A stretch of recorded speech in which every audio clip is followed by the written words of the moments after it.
Dahulu di sebuah dusun kecil bernama Endoso, hiduplah seorang gadis cantik jelita bernama Gerang. Dinamakan Gerang karena kulitnya putih serta berambut pirang.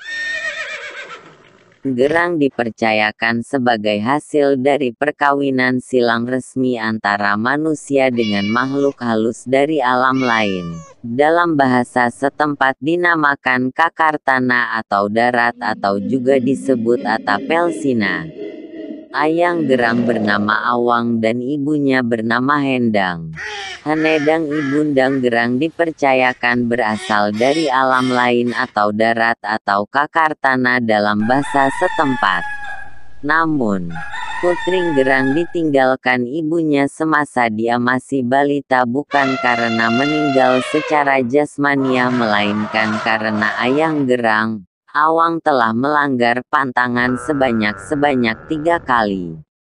Bagi Hendang itu adalah jumlah yang tidak lumrah lagi. Kisah ini terjadi ketika Hendang pergi timba air. Gerang yang masih bagi bayi dijaga dan digendong bapaknya Awang. Hendang memberi pesan kepada Awang. Jika anak ini menangis janganlah kau dendangkan lagu ini. Ipung setiwu. Pake sewae. Tesa ambong. Ikan kecil sekolam, katak sesungai, tebu serumpun. Namun ketika Hendang sedang pergi timba air yang cukup jauh dari rumah, Gerang pun menangis. Lalu, Awang berupaya menghentikan tangisan anaknya Gerang dengan mendendangkan banyak lagu namun tidak membuat ia berhenti menangis. Bahkan tangisannya menjadi semakin keras dan keras. Banyak sudah lagu didendangkan oleh Awang namun, Gerang tak juga berhenti menangis. Dan baru berhenti menangis ketika mendendangkan lagu Ipung Setiwu. Pake sewae. Tesa ambong. Ikan kecil sekolam. Katak sesungai. Tebu serumpun. Lagu terlarang tersebut memang dilarang dan menjadi pantangan bagi Hendang. Namun suaminya Awang tidak memahami sedikit pun larangan tersebut. Awang sama sekali tidak memahami larang untuk tidak menyanyikan lagu itu. Sebenarnya arti dari lagu itu adalah bahwa mereka berasal dari dua alam berbeda yang dipersatukan melalui perkawinan. Pelanggaran pertama dan kedua bagi Hendang masih dapat dimaafkan. Kendati pun diingatkan berulang kali, Awang masih juga melanggarnya untuk yang ketiga kalinya. Pelanggaran yang ketiga kalinya, tiada lagi kata maaf, perpisahan pun terjadi. Hendang, ibunda Putri Gerang, pergi meninggalkan kedua orang terkasihnya Awang suaminya serta Gerang anaknya di dusun Endoso. Perpisahan ini bukanlah perpisahan untuk sesaat, namun selama-lamanya. Hendang meninggalkan Sumai serta putri tercintanya yang masih bayi dengan tetesan air mata menggalir di pipinya. Kau telah melanggar pantangan kita, meskipun aku telah mengingatkan kau berulang kali. Sekarang tidak ada maaf lagi. Kita berdua terpaksa harus berpisah, kata Hendang. Aku kembali ke rumah orang tuaku. Sementara Gerang sebagai buah hati kita tinggal bersamamu sebagai paka, mas kawin, atas diri saya. Harap dipelihara dengan baik. Begitulah pesan Hendang kepada suaminya diiringi isak tangis yang sedih. Tangisan itu juga merupakan tangisan untuk yang terakhir kali baginya. Mendengar pesan tersebut, Awang tidak bisa menjawab dan tidak berdaya.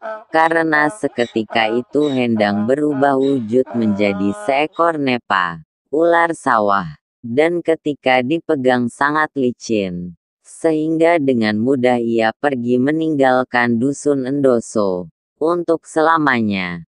karena setelah itu ia tidak pernah muncul lagi.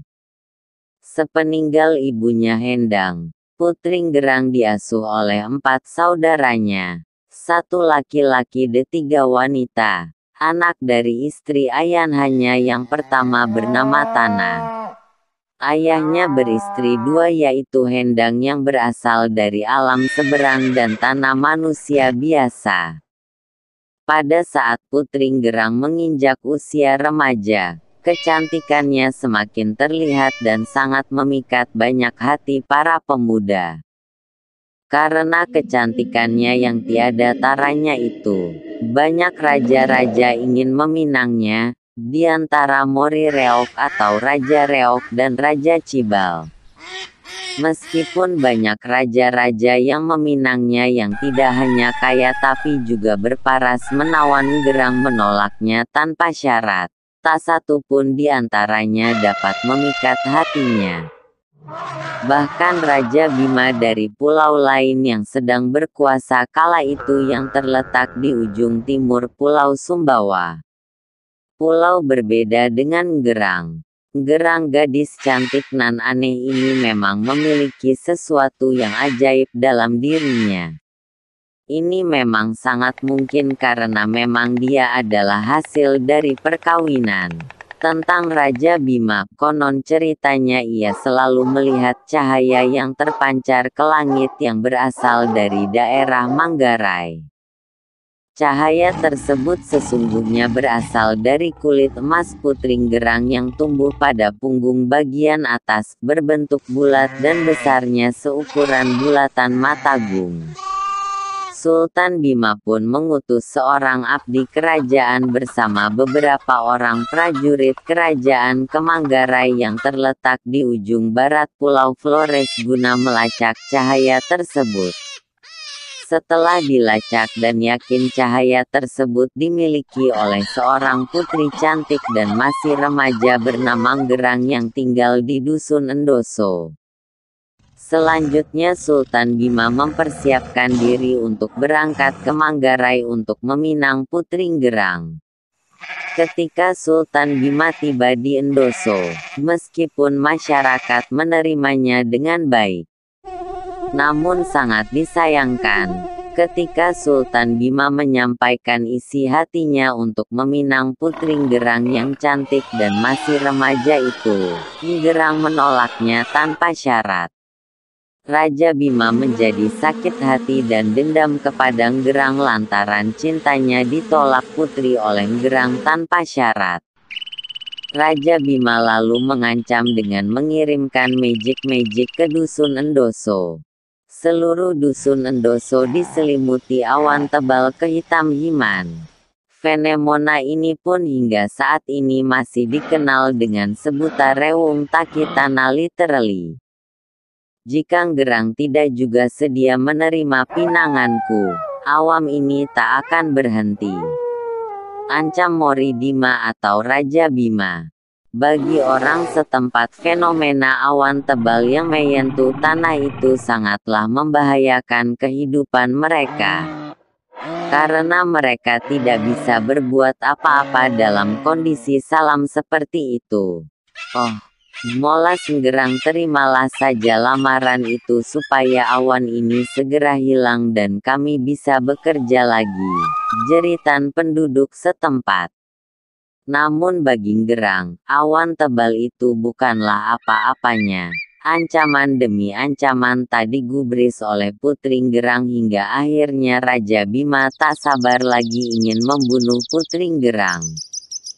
Dengan berbekal sebagai raja berkuasa atas tanah Manggarai termasuk Endoso saat itu, Sultan Bima menyuruh orang tua Gerang membunuh Putringgerang dan kulitnya dibuatkan genderang. 1 genderang dibawa ke Bima dan 1 genderang disimpan di Endoso. Bagi orang tua Gerang, meskipun permintaan Sultan Bima tersebut terasa sangat berat, namun, karena ini permintaan Sultan Bima yang juga sebagai raja yang berkuasa di daerah Manggarai ketika itu, maka orang tua Putringgerang pun tidak bisa menolak. Berbagai usaha dilakukan oleh orang tua Putri Gerang, seperti memotong kerbau, kemudian kambing, dan kulitnya dibuatkan genderang, tetapi tidak mengeluarkan bunyi seperti yang diinginkan dan cahaya yang memancar ke langit pun tidak hilang, tetap kelihatan dari kerajaan Bima. Karena terus-menerus dipaksa oleh Sultan Bima, akhirnya pada suatu hari orang tua Gerang yang bernama Awang mengajak Putri Gerang mencari kutu rambutnya dan Gerang menyetujui niat ayahnya tanpa menyangka bahwa sesuatu yang buruk akan terjadi. Bersamaan dengan itu Awang mencabut beberapa helai rambutnya dan disimpan dalam tabung kecil, dan hal tersebut tidak menimbulkan efek atau pengaruh apa-apa. Kemudian ia mencungkil kulit emas yang berbentuk bulat sebesar mata gung di punggungnya agar tidak memancarkan cahaya lagi. Namun seketika itu Putri Gerang meninggal. Sadar bahwa putrinya telah meninggal, maka Awang mencungkil sekalian kulit punggung bersama kulit emas dan kulit perutnya untuk dibuatkan genderang. Jadi, sesungguhnya ada 2 genderang yang dihasilkan dari kulit tubuh Putri Gerang. Satu yang dibuat dari kulit emas di punggung Gerang dikirim ke Bima. Tetapi para pembawa, bukannya mereka bawa ke Bima melainkan ke Sumbawa dikarenakan arus deras si Selat Gili Banta. Jadi, Geng Rangtang terbuat dari kulit emasit keberadaannya bukan di Bima melainkan di Sumbawa hingga saat ini. Sementara satunya lagi yang terbuat dari kulit perut disimpan di Endoso.